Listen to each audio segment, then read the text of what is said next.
Yo soy Juanita Kremer y en esta oportunidad estoy muy feliz por la invitación que me han hecho a conversar con una mujer fascinante y una mujer que ha fascinado a muchos lectores en Colombia. Les estoy hablando de Alba Cardalda. Bienvenida a Penguin Podcast. ¿Cómo estás? Muchas gracias, Juanita. Muy bien, muy feliz de estar aquí con vosotros. Bueno, yo tengo que decirte una cosa. Estoy asombrada. Los dos libros son maravillosos, pero cuando le he mostrado este libro a las personas, todos, hasta mi hijo de 9 años, me dijo, necesito ese libro. Es que yo decía, no puede ser que un niño de 9 años necesite aprender cómo mandar a la mierda de forma educada. Y es un libro que ha capturado a muchísimas personas y cuando uno se pone a leerlo se da cuenta que es más sobre los límites y es más sobre nosotros que sobre los demás. Sí, completamente. Realmente el título llama la atención porque es un título muy directo, impactante, pero que también refleja una necesidad que creo que tenemos la gran mayoría de personas, no importa género, no importa edades.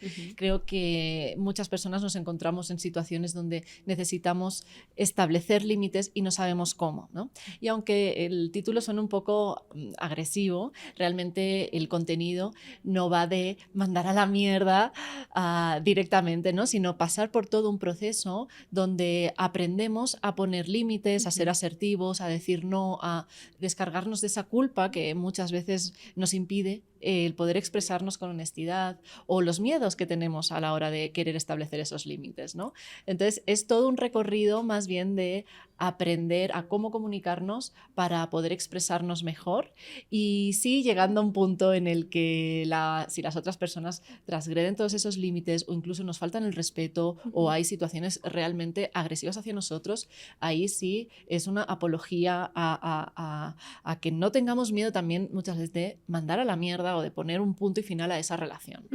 Alba, ya vamos a adentrarnos un poquito en el libro, pero quisiera que conversáramos un poco sobre tu vida.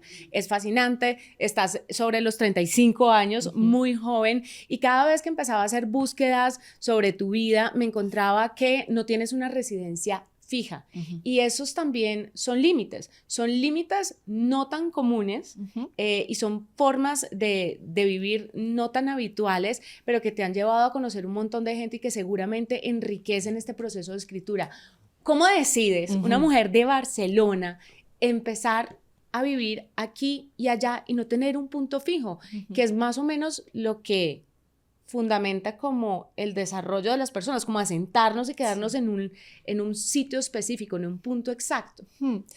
Pues mira, Juanita, yo empecé muy temprano a estudiar y iba todo sobre la marcha. Me saqué mi carrera de psicología, después hice un máster en neuropsicología, empecé a trabajar en una clínica de neurorehabilitación y ejercí como gerente de esa clínica, ¿no? Estaba como directora, pero llegó un momento en el que yo me daba cuenta de que había corrido mucho, como si la vida fuera una competición, y me estaba perdiendo cosas importantes. Entonces, en un momento se me dio la oportunidad de hacer una pausa y mi primera idea era viajar para poder, hacer una pequeña desconexión y estar unos 2-3 meses viajando.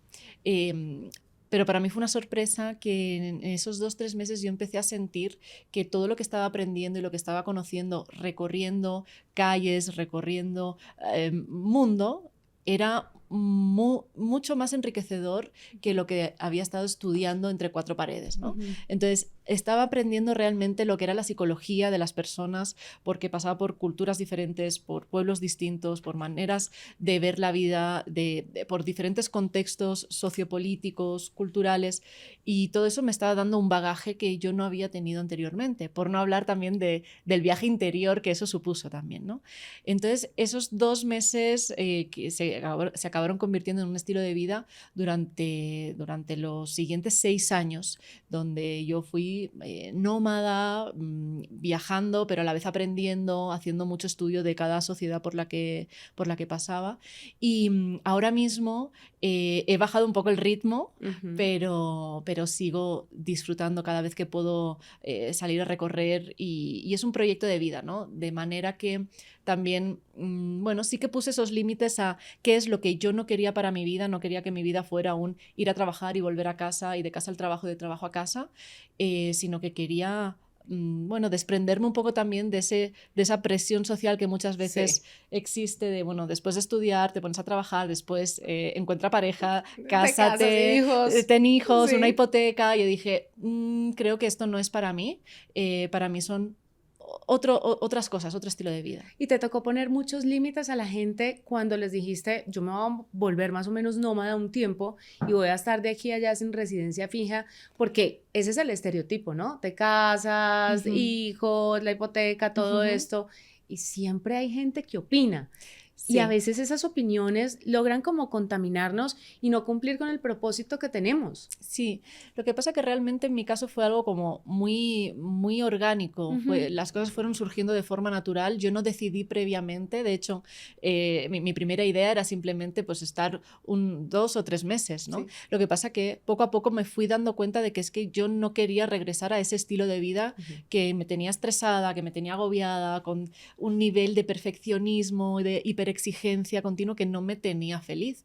Entonces, no es que lo decidiera previamente, sino que fui escuchándome a medida que iba viviendo e iba tomando las decisiones que yo sentía que tenía que tomar, lo que me sentaba bien, poniéndole corazón, también cabeza, pero haciéndole mucho caso a lo que yo necesitaba, ¿no? Estos 2 libros me han llegado en el momento exacto, por diferentes situaciones que uno va viviendo, cómo dejar de ser tu peor enemigo, y últimamente me han llegado muchos libros de psicología, neurociencia. No entiendo qué trata de decirme del universo, pero ha sido enriquecedor. Y hablabas un poco sobre los viajes y lo que se aprende de los demás. Hace poco estoy en terapia, ha sido súper enriquecedor. Después de 41 años, como que empiezo un proceso al que le estaba haciendo el quite y me doy cuenta que las conversaciones con los demás son fundamentales para enriquecer esa dinámica de crecer y desprendernos internamente de muchas cosas. Leía en que trabajaste en un sitio para mayores y me encantó la parte donde sacabas la conclusión de qué se arrepiente uno al final de la vida. Y me gustaría que compartiéramos con todos los que están ahora conectados a través de este podcast, cuál es ese gran arrepentimiento que tienen las personas al final de sus días. Sí, fue algo muy, muy curioso porque realmente las personas adultas, las personas mayores, pues habían tenido vidas muy distintas y valores diferentes, formas de pensar diferentes, ¿no? Pero todas coincidían en una cosa, y era que de lo que se arrepentían al llegar a ese momento eran más bien de lo que no se habían atrevido a hacer. Más que de aquello que sí habían hecho, incluso les había salido mal. No se arrepentían de lo que les había salido mal, se arrepentían de lo que no se habían atrevido a hacer, ¿no? De tomar ciertas decisiones, de confesar un amor, de esas cosas que se les había quedado clavadas y se habían quedado con el ¿y si lo hubiera intentado? ¿Cómo hubiera sido mi vida? ¿No? Para mí eso fue clave también para decidir salir a viajar. Porque no me quería quedar con la sensación de ¿y si hago esto que ahora mismo me está pidiendo mi corazón? Que es no quedarme con estos parámetros, ¿no? Sino salir de ellos y hacer caso a mi corazón. Entonces, para mí fue un ejemplo a seguir. ¿Los psicólogos necesitan hacer terapia también? Uy, por supuesto. ¿Cuál ha sido uno de los puntos más importantes? Es que eso lo hablo mucho con mi terapeuta y te la nombré ahora porque yo le decía, ¿cómo haces? Y ella me habla mucho desde su experiencia con su familia, con su esposo, con sus relaciones fallidas. Y uno dice, pero uno ve o percibe a los psicólogos como estas personas que tienen todo resuelto. Sí. Pero la verdad como que no es tan así. No. Y a propósito de esto, en el libro explico algo que se llama la paradoja de Salomón, y esto no solo nos ocurre a los psicólogos, sino que nos ocurre a todos, y es debido a la configuración de nuestro cerebro, no somos capaces de ver de la misma manera lo que nos explican desde fuera que lo que nosotros vivimos desde dentro, ¿no? Por lo tanto, los psicólogos, las psicólogas somos muy buenas dando consejos a otras personas, guiando a otras personas, haciéndoles ver a otras personas pues quizás sus patrones, heridas de la infancia, pero nuestro cerebro no está preparado para que cuando a nosotros nos ocurre lo mismo podamos reaccionar de la misma manera. Por eso todos somos tan buenos dando consejos a los demás y no aplicándolos. Y no aplicándolos, ¿no? A los psicólogos nos pasa un poco lo mismo. Es verdad que tenemos una caja de herramientas mucho más amplia para poder gestionar nuestras emociones y para poder tomar decisiones, pero aún y así necesitamos también de otros terapeutas para poder gestionar muchas muchas situaciones que son complicadas para nosotros. Hay momentos en los que los psicólogos, como el resto de la humanidad, se acuestan en la cama y se ponen a llorar de impotencia. ¿Qué hago con esto que estoy sintiendo? Pero por supuesto, o sea, de frustración, de agobio, de vértigo, de no saber cómo gestionar cosas. Claro, o sea, somos seres humanos como el resto de los mortales. Sí. Y sí es verdad que yo utilizo muchas herramientas y probablemente me pase quizá menos que a otras personas, ¿no? Porque yo llevo a cabo muchos hábitos que me permiten gestionar mejor. Llevo a cabo hábitos como la escritura, la meditación, el deporte, intentar descansar bien, darle un tiempo de calidad a la gente que yo quiero. Todos estos son hábitos que son de autocuidado y los llevo a cabo de una forma, me lo tomo muy en serio, ¿no? Quizá otras personas que no tienen estas herramientas no saben cómo hacer, pero sí, luego también hay momentos en los que yo lloro, me enfado, me frustro, por supuesto. Pataleta y todo, eso es liberador. Por supuesto, liberador, y además es también aprender a abrazarse con todo lo que uno tiene, ¿no? No intentar evitar ni oprimir esas emociones que luego salen de una forma mucho peor cuando uno intenta oprimirlas, ¿no? Sino, bueno, canalizarlas de la mejor forma, pero permitir que salgan, por supuesto. ¿Por qué nos damos tan duro a nosotros mismos? Porque somos tan severos con nosotros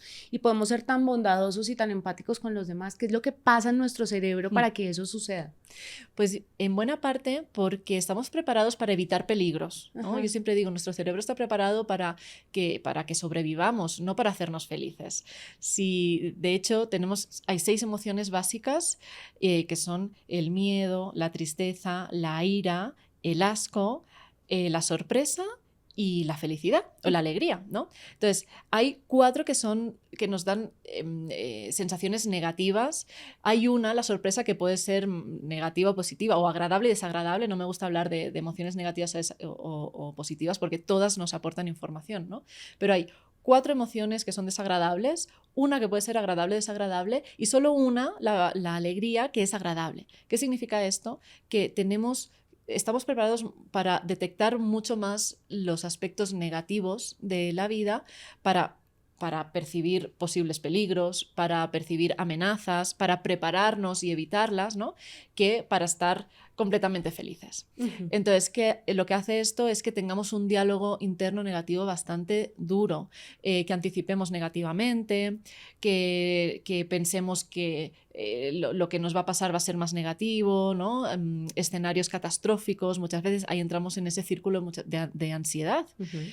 Entonces, aprender a hablarnos de una forma más positiva, tanto del mundo de nuestra vida como de nosotros mismos, es súper importante porque la tendencia es hacia lo negativo, ¿no? Entonces, hay una parte biológica o neurológica, pero luego también hay una parte de nuestra crianza y las creencias que fuimos interiorizando. Es decir, cómo nos hablaron nuestros padres cuando éramos pequeños, padres, otras figuras de referencia como pueden ser profesores o cuidadores en general, cómo nos hablaron ellos a nosotros. O sea, si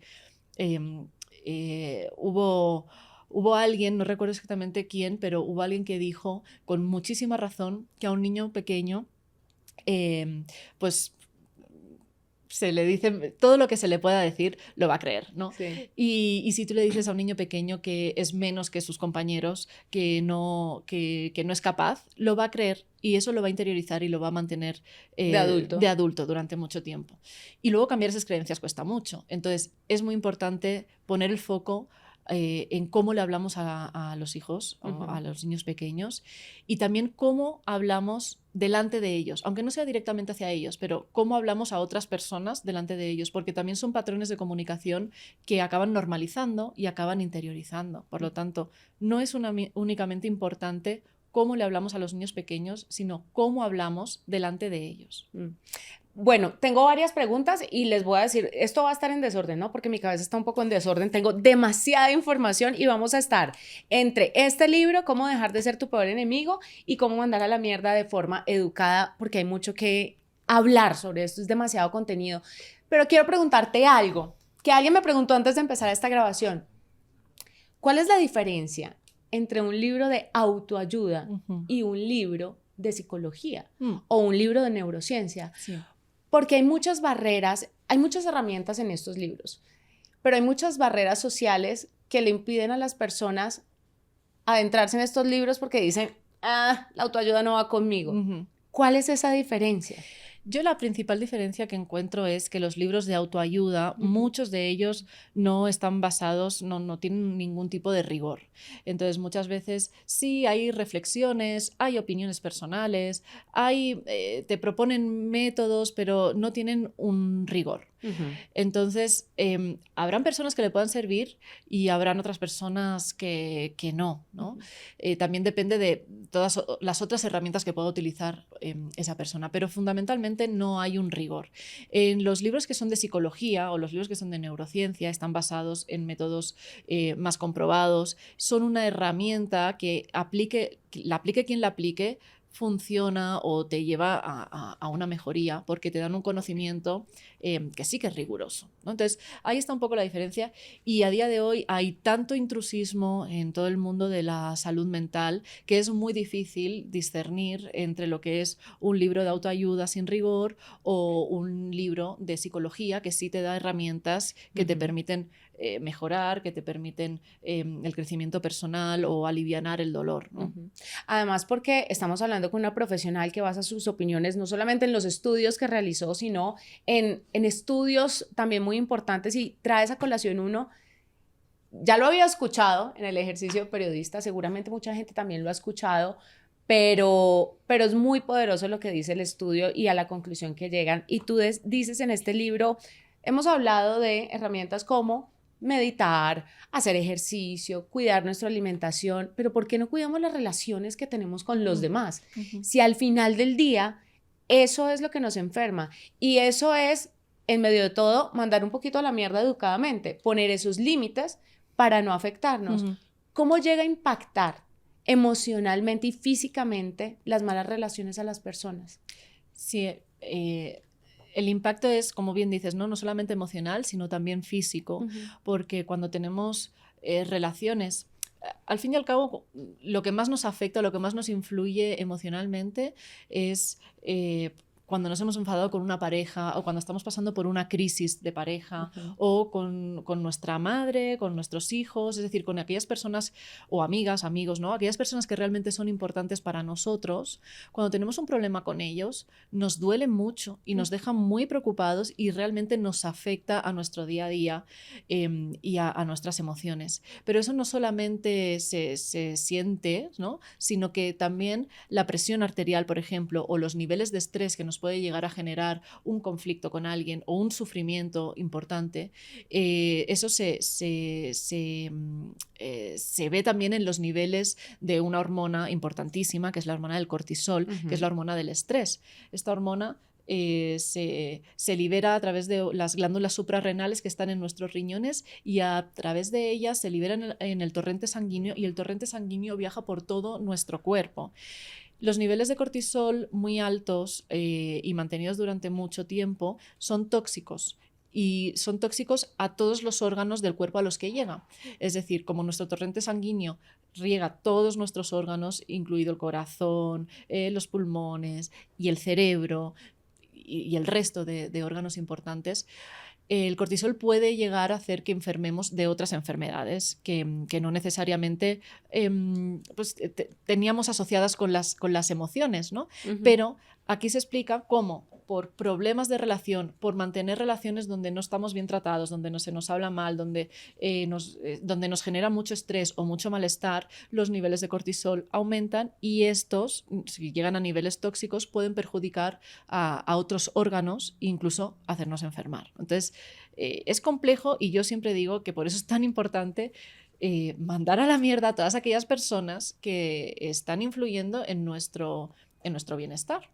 Y hay algo muy importante y es que culturalmente, por ejemplo, aquí en Colombia, que es tan diversa culturalmente hablando, uno tiene claro, siendo colombiano, que la gente de Bogotá tal vez sea un poco más dura, para decir las cosas, más fría, tal vez por el clima, por el entorno, porque es la capital.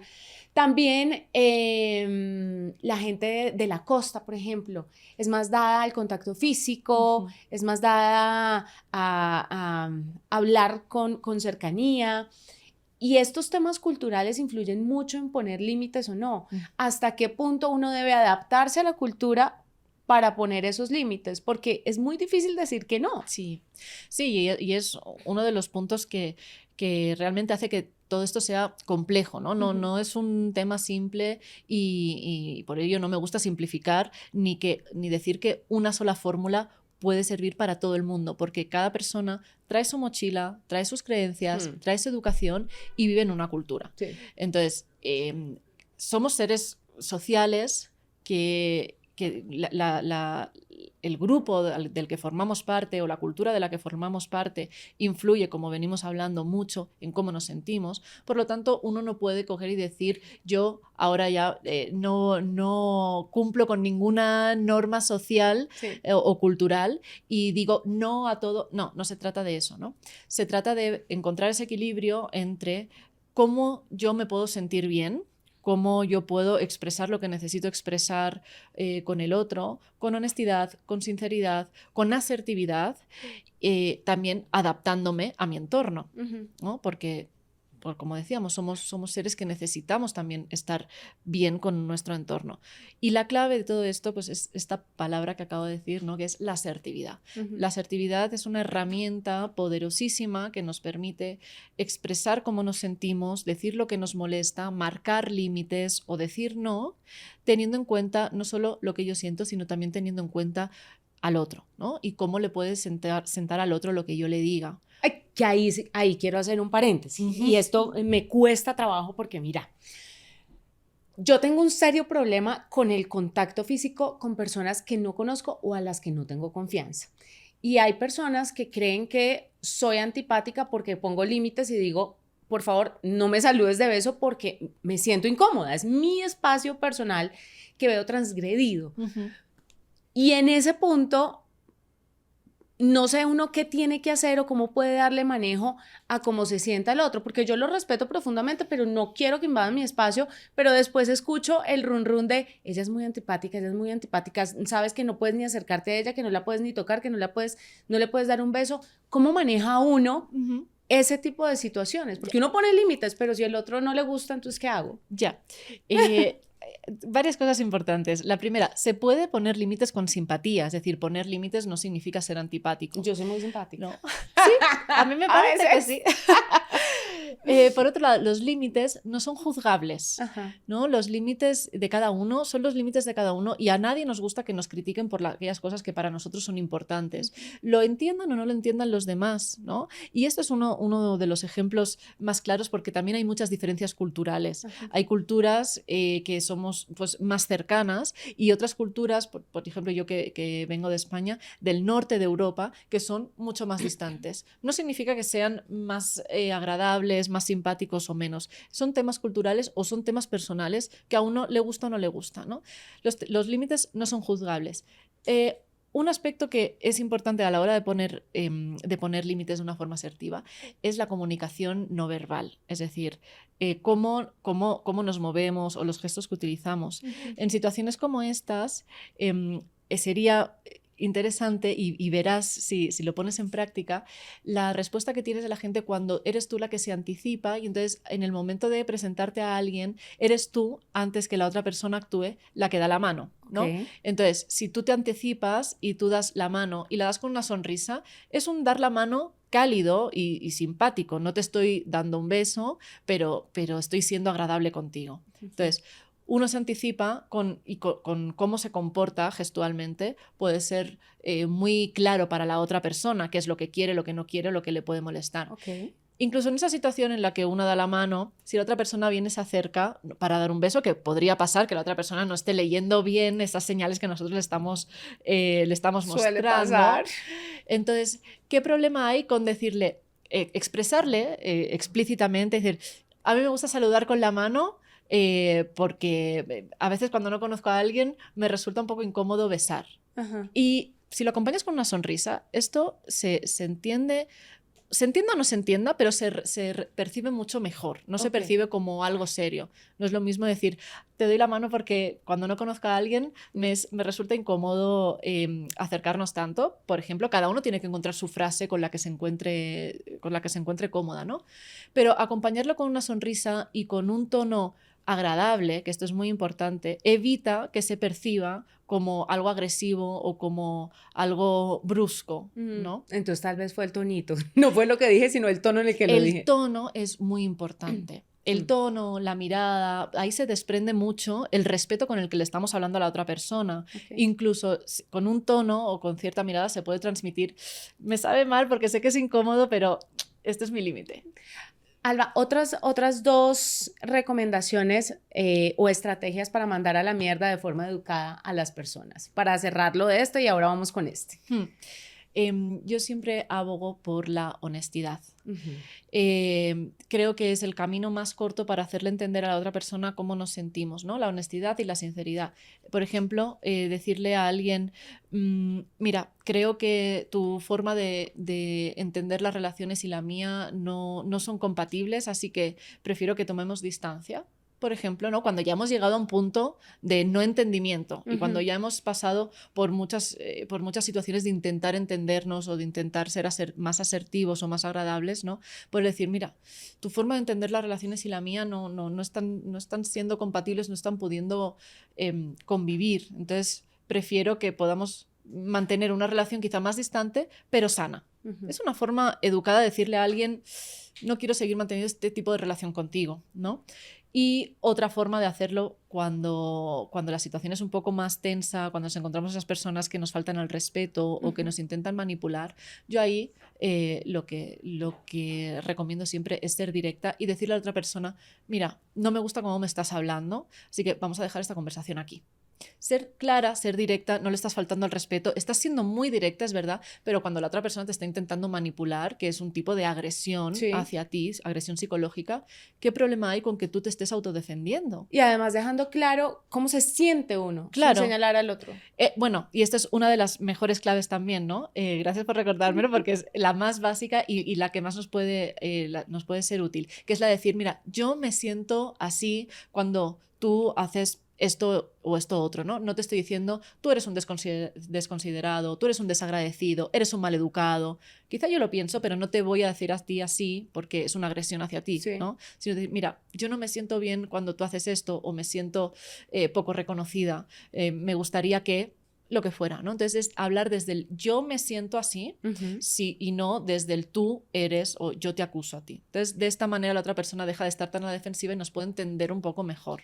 Y ya para finalizar, ¿cómo dejar de ser tu peor enemigo? Dabas una cifra que a mí me impactó sobremanera y es las 4.000 palabras alrededor que uno se puede decir por segundo a sí mismo. Sí, claro, no decimos todas las palabras completas, sino que nuestra mente va tan rápido que los mensajes que llegamos a recibir son muchísimos, ¿no? Incluso a lo largo de un día es como si pudiéramos escuchar 900 conferencias de 1 hora en un solo día. Entonces, hasta ese nivel es nuestra capacidad de hablar con nosotros mismos y por eso es tan importante decidir cómo usamos esas palabras en un tono positivo para animarnos, para apoyarnos, para ser buenos con nosotras y nosotros mismos, o en un tono negativo que obviamente nos va a llevar a sensaciones mucho más desagradables, a tristeza y a una baja autoestima, ¿no? Y esa conversación interna es la que indudablemente nos lleva a alcanzar o no nuestras metas a lo largo de la vida. 3 recomendaciones para lograr calmar esa cabeza y para lograr ponerle foco a lo positivo y ver la anécdota del principio, la del Amazonas, me encantó porque pensaba yo, es verdad, uno puede ver en las situaciones difíciles el caos total o puede ver una oportunidad de crecimiento y de aprendizaje. Claro. Pero ¿cómo uno le da la vuelta? Sí. Punto número 1, conocerse, saber cómo uno se habla a sí mismo y para eso es importante la escritura, porque cuando uno escribe y luego lo relee se da cuenta de las cosas que se dice. Si a uno no le gusta escribir, bueno, pues por lo menos que esté atento a lo que le dicen sus amigos, sus amigas, su terapeuta, cuando le dicen, eres muy duro contigo mismo, eres muy duro contigo misma. Entonces ahí es importante decir, ¿qué es lo que me estoy diciendo? ¿No? Entonces, eso es un punto, saber detectar cómo nos hablamos a nosotros mismos. Por otro lado, lo que podemos hacer muchas veces es tener unas frases que sean útiles para nosotras. Yo en el ejemplo de la Amazonía digo cuál es para mí esa frase que yo muchas veces me repito, ¿no? Me encantó. Sí, para mí es fundamental y me la repito cada vez que entro en esa vorágine de pensamientos, ¿no?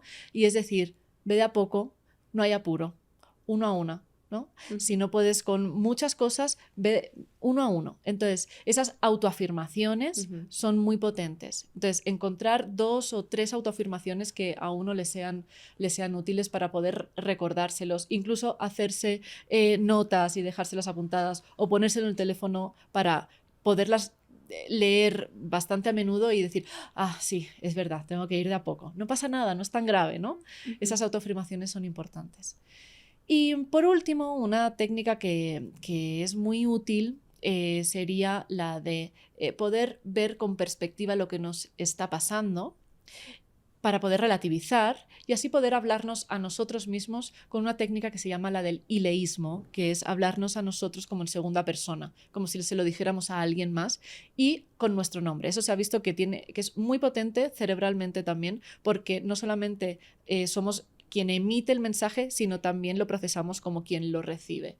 Y se ha utilizado con grandes deportistas de élite porque se ha visto que son autoafirmaciones que con este tipo de conformación son mucho más potentes, ¿no? Por ejemplo, si uno pues, va a dar una charla en público y está nervioso, pues puede decir, en mi caso me diría, Alba, tranquila, lo sabes hacer. Y si te equivocas, no pasa nada, respira, está todo bien, ¿no? Okay. Hablarse en esta segunda persona y utilizar el nombre propio. Fantástico, pues Alba Cardalda, gracias por estar aquí en Penguin Podcast. Es un placer, de verdad, es un placer tener una de las autoras más vendidas hoy en Colombia, más de 30,000 copias de Cómo mandar a la mierda de forma educada, y va increciendo esto. Estoy segura que esto va a seguir siendo un éxito total porque muchas personas necesitan saber cómo poner límites. El libro no trata de maltratar a los demás. Todo lo contrario. Trata de tratarse bien a uno mismo y si alguien nos maltrata a nosotros, hacernos digno de poder defendernos y decir, no, hasta aquí, esto no te lo tolero más. Gracias por estar con nosotros. Muchas gracias a vosotros, un placer. Nos encontramos en una próxima oportunidad. Recuerden que este podcast lo pueden repetir, encontrar en todas las plataformas de audio, en YouTube y estaremos próximos a una nueva conversación aquí en Penguin Podcast Colombia.